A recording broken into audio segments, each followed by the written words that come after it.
Inspector LEGRASSE. The older matters which had made the sculptor's dream and bas-relief so significant to my uncle formed the subject of the second half of his long manuscript.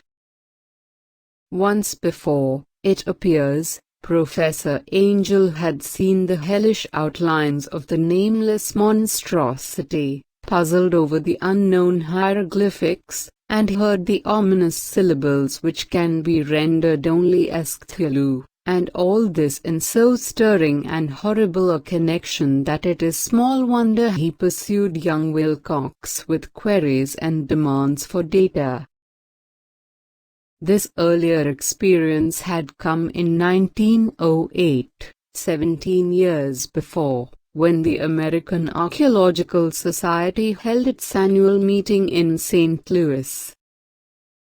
Professor Angel, as befitted one of his authority and attainments, had had a prominent part in all the deliberations, and was one of the first to be approached by the several outsiders who took advantage of the convocation to offer questions for correct answering and problems for expert solution.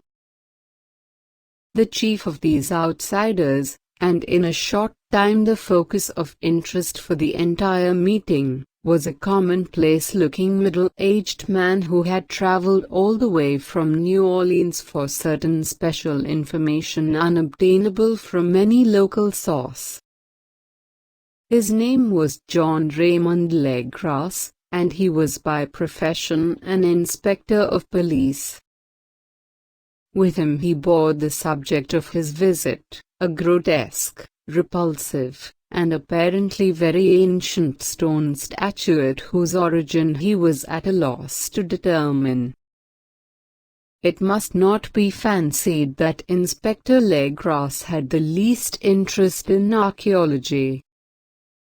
On the contrary, his wish for enlightenment was prompted by purely professional considerations. The statuette, idol, fetish, or whatever it was, had been captured some months before in the wooded swamps south of New Orleans during a raid on a supposed voodoo meeting, and so singular and hideous were the rites connected with it, that the police could not but realize that they had stumbled on a dark cult totally unknown to them, and infinitely more diabolic than even the blackest of the African voodoo circles. Of its origin, apart from the erratic and unbelievable tales extorted from the captured members, absolutely nothing was to be discovered. Hence the anxiety of the police for any antiquarian lore which might help them to place the frightful symbol, and through it track down the cult to its fountainhead. Inspector LEGRASSE was scarcely prepared for the sensation which his offering created.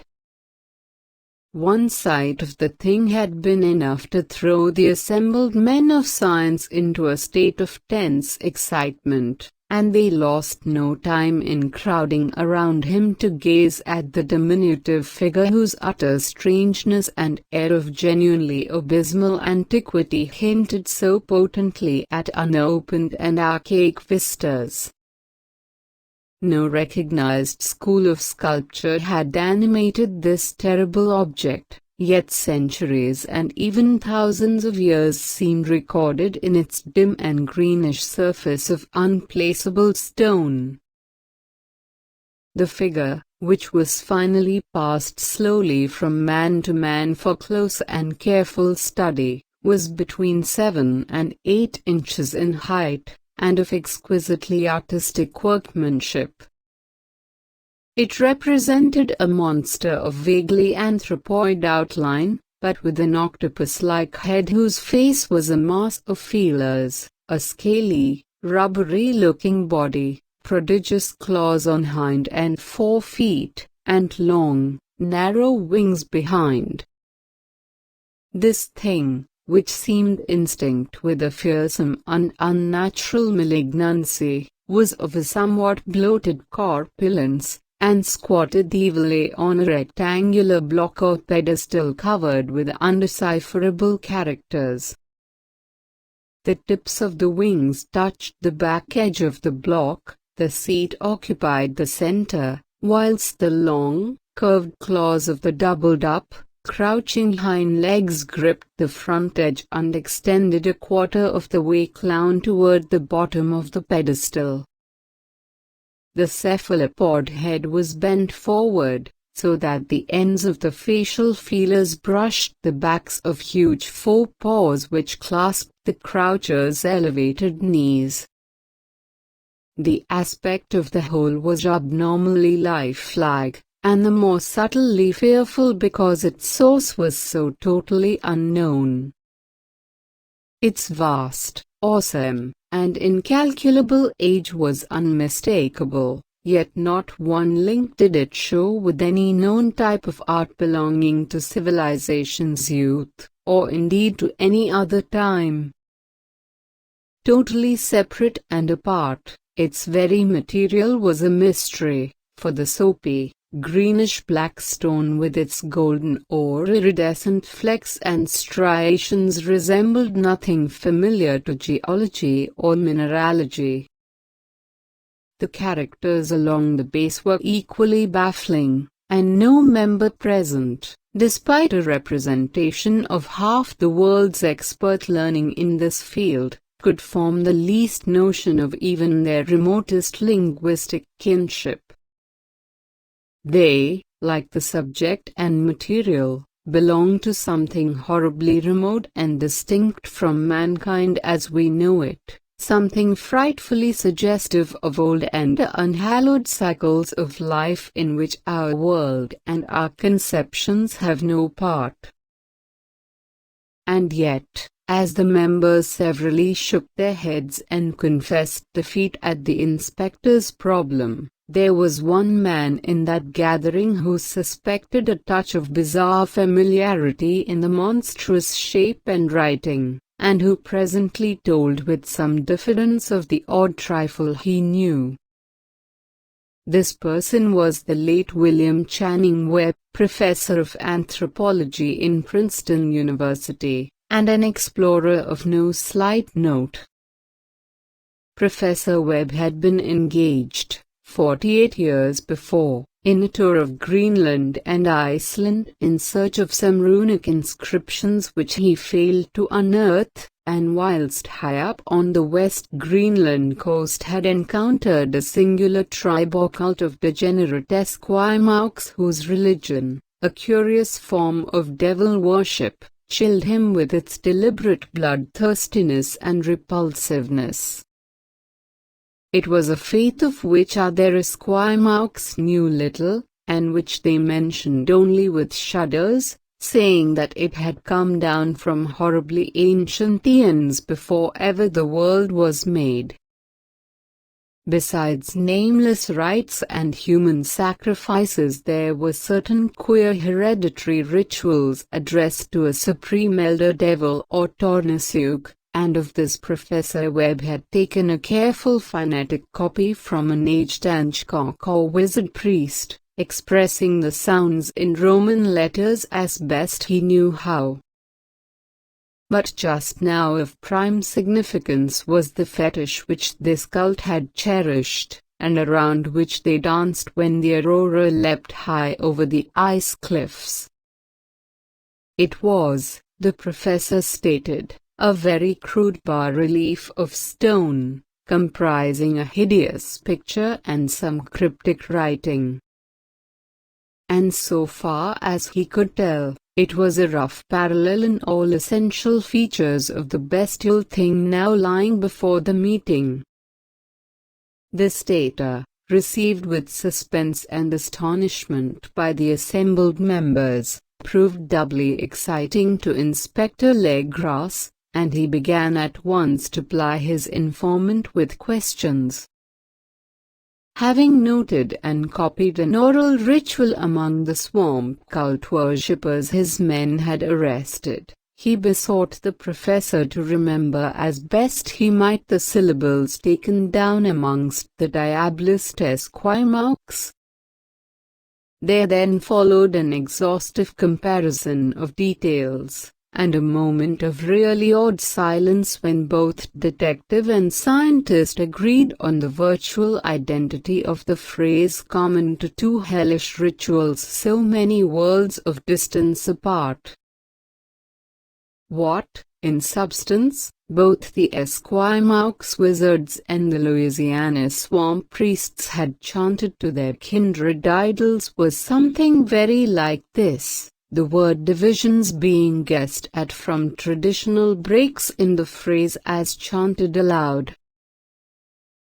LEGRASSE had 1 point in advance of Professor Webb, for several among his mongrel prisoners had repeated to him what older celebrants had told them the words meant. And now, in response to a general and urgent demand, Inspector LEGRASSE related as fully as possible his experience with the swamp worshippers, telling a story to which I could see my uncle attached profound significance. It savored of the wildest dreams of myth-maker and theosophist, and disclosed an astonishing degree of cosmic imagination among such half-castes and pariahs as might be least expected to possess it. On November 1, 1907, there had come to the New Orleans police a frantic summons from the swamp and lagoon country to the south. The squatters there, mostly primitive but good-natured descendants of Lafayette's men, were in the grip of stark terror from an unknown thing which had stolen upon them in the night. It was voodoo, apparently, but voodoo of a more terrible sort than they had ever known, and some of their women and children had disappeared since the malevolent tom-tom had begun its incessant beating far within the black haunted woods where no dweller ventured. There were insane shouts and harrowing screams, soul-chilling chants and dancing devil flames, and, the frightened messenger added, the people could stand it no more. So a body of 20 police, filling 2 carriages and an automobile, had set out in the late afternoon with the shivering squatter as a guide. At the end of the passable road they alighted, and for miles splashed on in silence through the terrible cypress woods where day never came. Ugly roots and malignant hanging nooses of Spanish moss beset them, and now and then a pile of dank stones or fragment of a rotting wall intensified by its hint of morbid habitation, a depression which every malformed tree and every fungus islet combined to create. At length the squatter settlement, a miserable huddle of huts, hove in sight, and hysterical dwellers ran out to cluster around the group of bobbing lanterns. The muffled beat of tom-toms was now faintly audible far, far ahead, and a curdling shriek came at infrequent intervals when the wind shifted. A reddish glare, too, seemed to filter through pale undergrowth beyond the endless avenues of forest night. Reluctant even to be left alone again, each one of the cowed squatters refused point-blank to advance another inch toward the scene of unholy worship, so Inspector LEGRASSE and his 19 colleagues plunged on unguided into black arcades of horror that none of them had ever trod before. The region now entered by the police was one of traditional evil repute, substantially unknown and untraversed by white men. There were legends of a hidden lake unglimpsed by mortal sight, in which dwelt a huge, formless white polypus thing with luminous eyes, and squatters whispered that bat-winged devils flew up out of caverns in inner earth to worship it at midnight. They said it had been there before D'Iberville, before La Salle, before the Indians, and before even the wholesome beasts and birds of the woods. It was nightmare itself, and to see it was to die. But it made men dream, and so they knew enough to keep away. The present voodoo orgy was, indeed, on the merest fringe of this abhorred area, but that location was bad enough, hence perhaps the very place of the worship had terrified the squatters more than the shocking sounds and incidents. Only poetry or madness could do justice to the noises heard by LEGRASSE's men as they ploughed on through the black morass toward the red glare and muffled tom-toms. There are vocal qualities peculiar to men, and vocal qualities peculiar to beasts, and it is terrible to hear the one when the source should yield the other. Animal fury and orgiastic license here whipped themselves to demoniac heights by howls and squawking ecstasies that tore and reverberated through those nighted woods like pestilential tempests from the gulfs of hell. Then the men, having reached a spot where the trees were thinner, came suddenly in sight of the spectacle itself. 4 of them reeled, 1 fainted, and 2 were shaken into a frantic cry which the mad cacophony of the orgy fortunately deadened. LEGRASSE dashed swamp water on the face of the fainting man, and all stood trembling and nearly hypnotized with horror.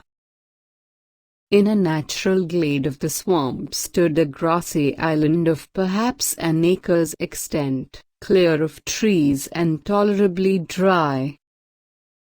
On this now leapt and twisted a more indescribable horde of human abnormality than any buttercyme or an angarola could paint.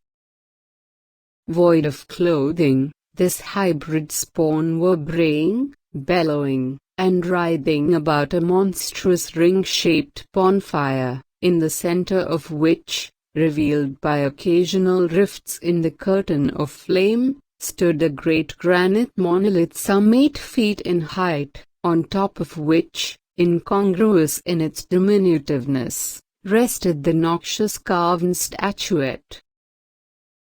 From a wide circle of 10 scaffolds set up at regular intervals with the flame-girt monolith as a center hung, head downward, the oddly marred bodies of the helpless squatters who had disappeared. It was inside this circle that the ring of worshippers jumped and roared, the general direction of the mass motion being from left to right in endless bacchanal between the ring of bodies and the ring of fire. It may have been only imagination, and it may have been only echoes which induced one of the men, an excitable Spaniard, to fancy he heard antiphonal responses to the ritual from some far and unillumined spot deeper within the wood of ancient legendary and horror. This man, Joseph D. Galvez, I later met and questioned, and he proved distractingly imaginative. He indeed went so far as to hint of the faint beating of great wings, and of a glimpse of shining eyes and a mountainous white bulk beyond the remotest trees, but I suppose he had been hearing too much native superstition. Actually, the horrified pause of the men was of comparatively brief duration.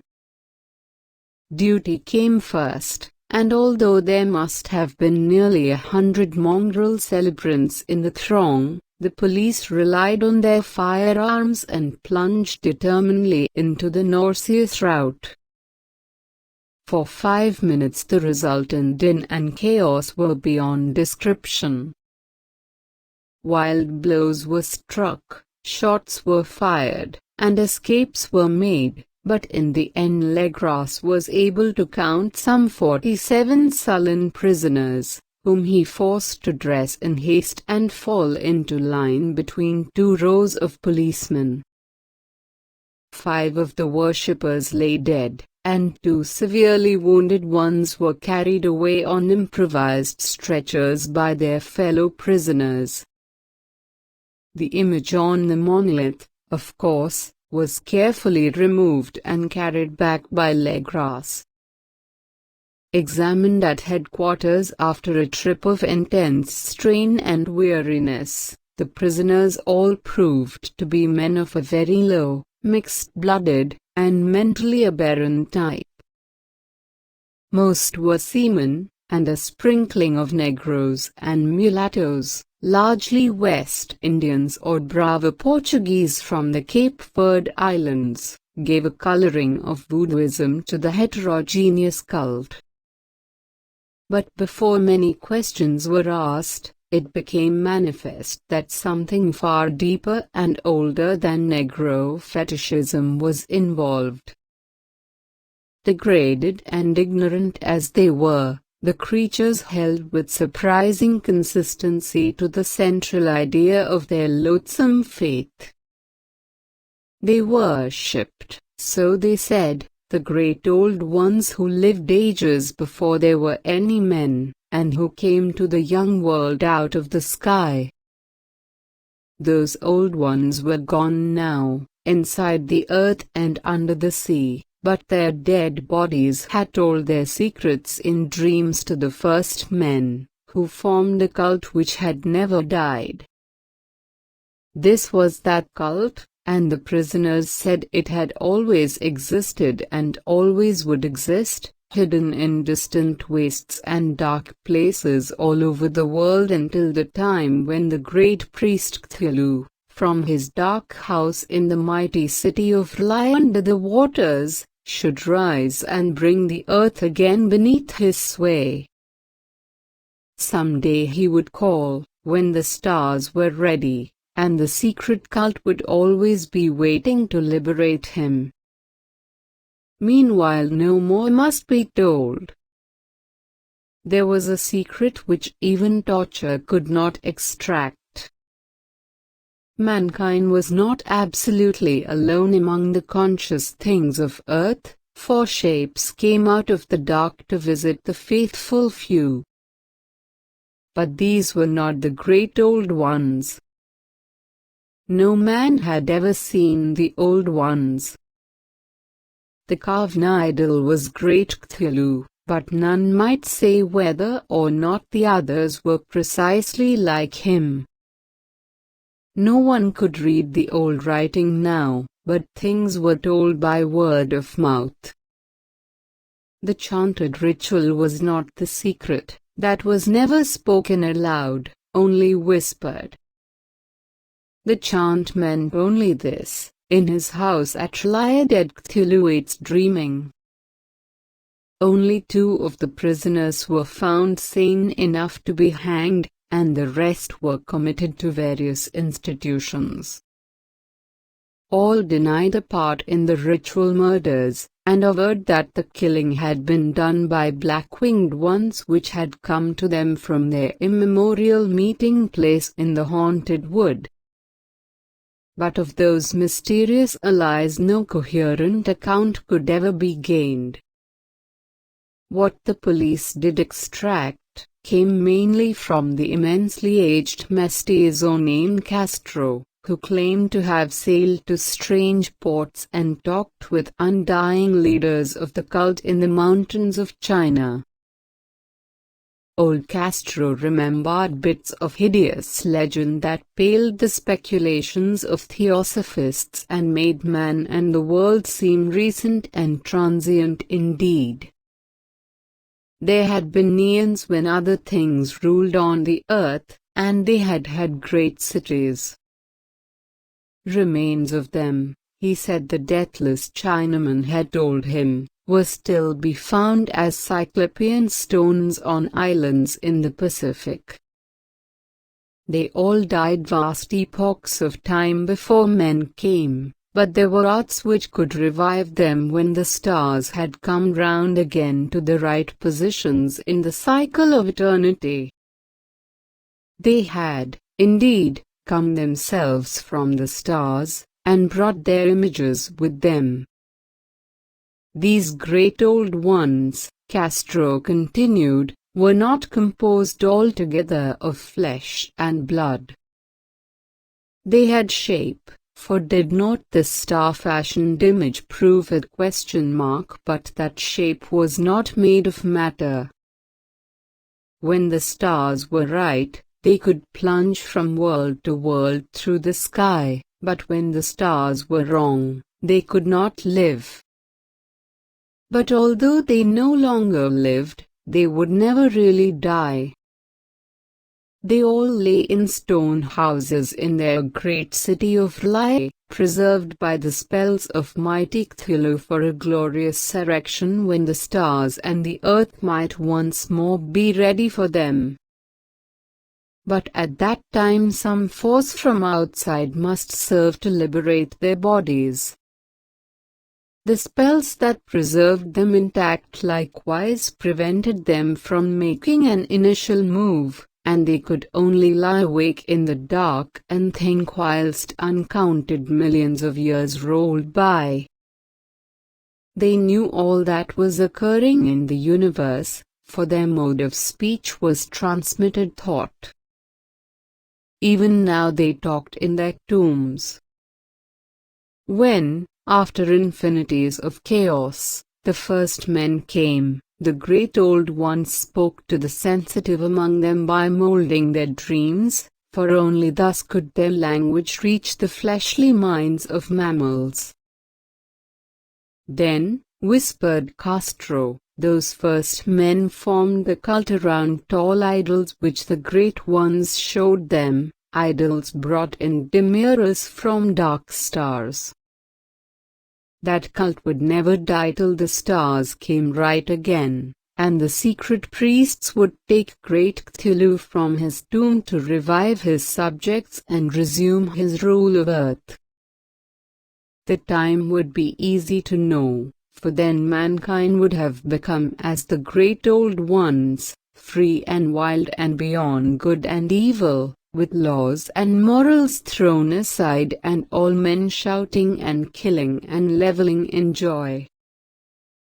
Then the liberated old ones would teach them new ways to shout and kill and revel and enjoy themselves, and all the earth would flame with a holocaust of ecstasy and freedom.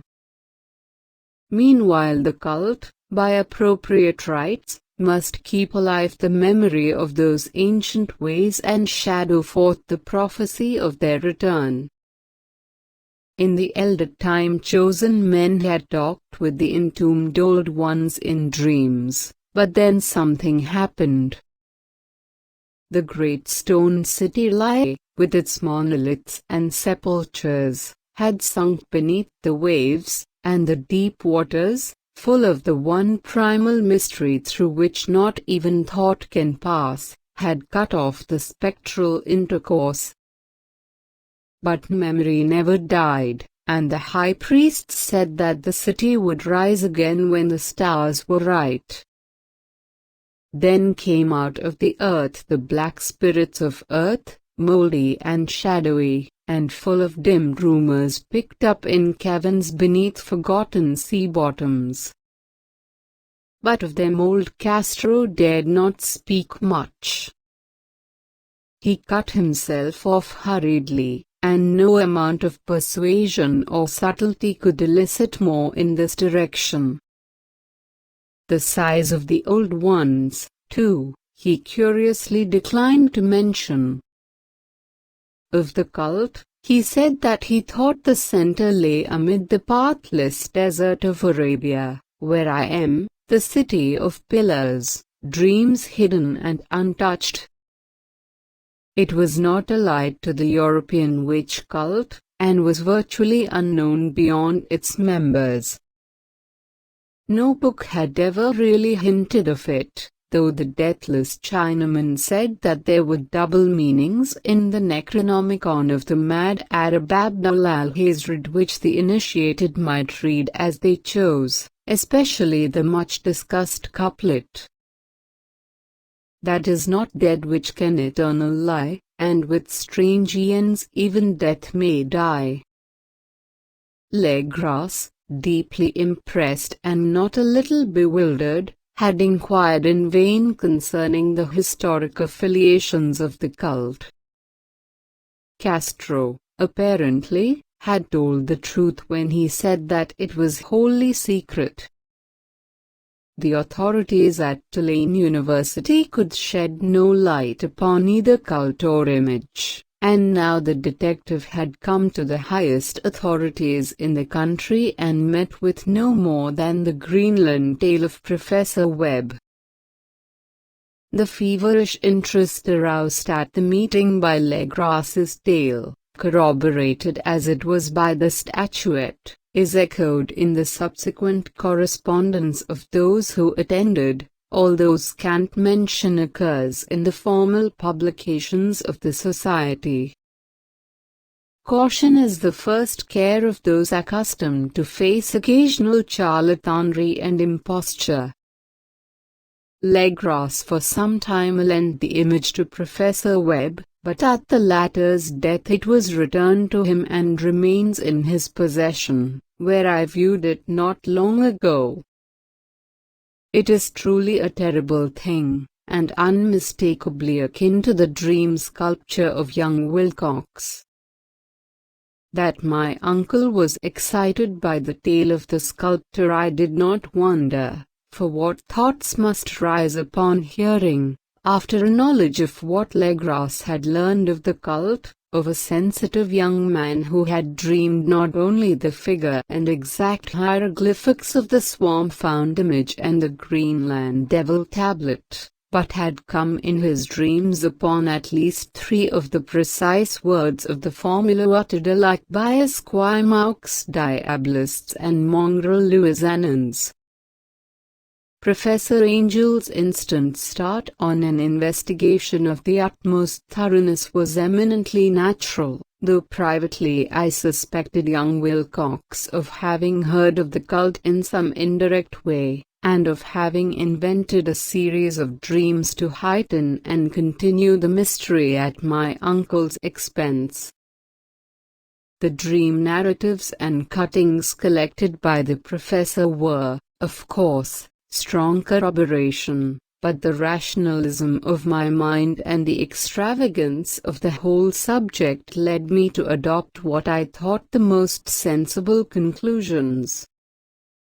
So, after thoroughly studying the manuscript again and correlating the theosophical and anthropological notes with the cult narrative of LEGRASSE, I made a trip to Providence to see the sculptor and give him the rebuke I thought proper for so boldly imposing upon a learned and aged man.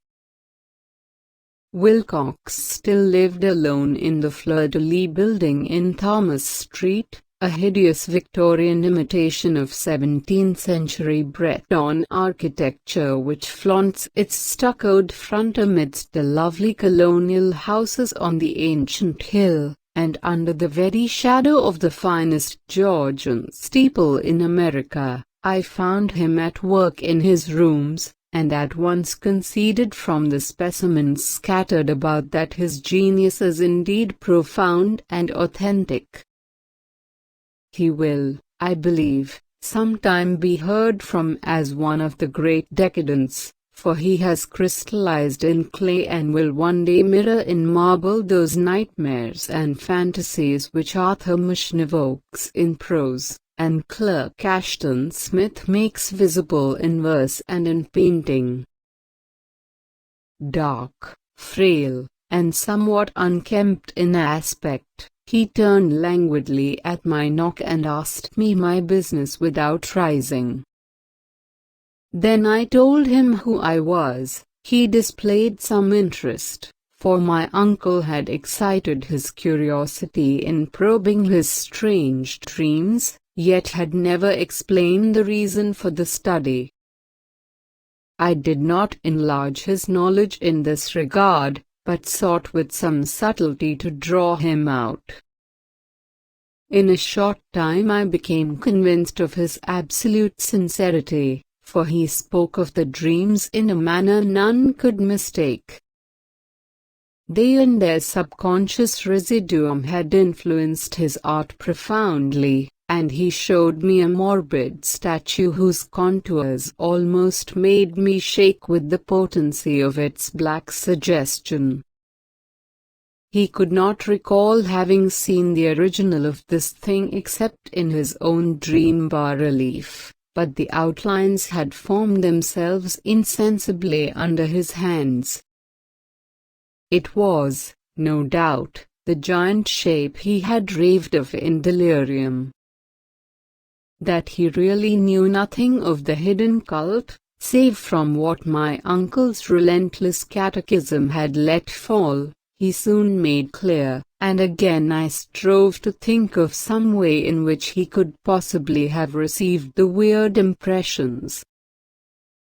He talked of his dreams in a strangely poetic fashion, making me see with terrible vividness the damp cyclopean city of slimy green stone, whose geometry, he oddly said, was all wrong, and hear with frightened expectancy the ceaseless, half-mental calling from underground. These words had formed part of that dread ritual which told of dead Cthulhu's dream vigil in his stone vault at Tralee, and I felt deeply moved despite my rational beliefs. Wilcox, I was sure, had heard of the cult in some casual way, and had soon forgotten it amidst the mass of his equally weird reading and imagining. Later, by virtue of its sheer impressiveness, it had found subconscious expression in dreams, in the bas-relief, and in the terrible statue I now beheld, so that his imposture upon my uncle had been a very innocent one. The youth was of a type, at once slightly affected and slightly ill-mannered, which I could never like. But I was willing enough now to admit both his genius and his honesty. I took leave of him amicably, and wished him all the success his talent promises. The matter of the cult still remained to fascinate me, and at times I had visions of personal fame from researches into its origin and connections. I visited New Orleans, talked with LEGRASSE and others of that old-time raiding party, saw the frightful image, and even questioned such of the mongrel prisoners as still survived. Old Castro, unfortunately, had been dead for some years. What I now heard so graphically at first hand, though it was really no more than a detailed confirmation of what my uncle had written, excited me afresh, for I felt sure that I was on the track of a very real, very secret, and very ancient religion whose discovery would make me an anthropologist of note. My attitude was still one of absolute materialism, as I wish it still were, and I discounted with almost inexplicable perversity the coincidence of the dream notes and odd cuttings collected by Professor Angel. One thing I began to suspect, and which I now fear I know, is that my uncle's death was far from natural. He fell on a narrow hill street leading up from an ancient waterfront swarming with foreign mongrels, after a careless push from a Negro sailor. I did not forget the mixed blood and marine pursuits of the cult members in Louisiana, and would not be surprised to learn of secret methods and rites and beliefs. LEGRASSE and his men, it is true, have been let alone, but in Norway a certain seaman who saw things is dead. Might not the deeper inquiries of my uncle after encountering the sculptor's day to have come to sinister ears? I think Professor Angel died because he knew too much, or because he was likely to learn too much. Whether I shall go as he did remains to be seen, for I have learned much now.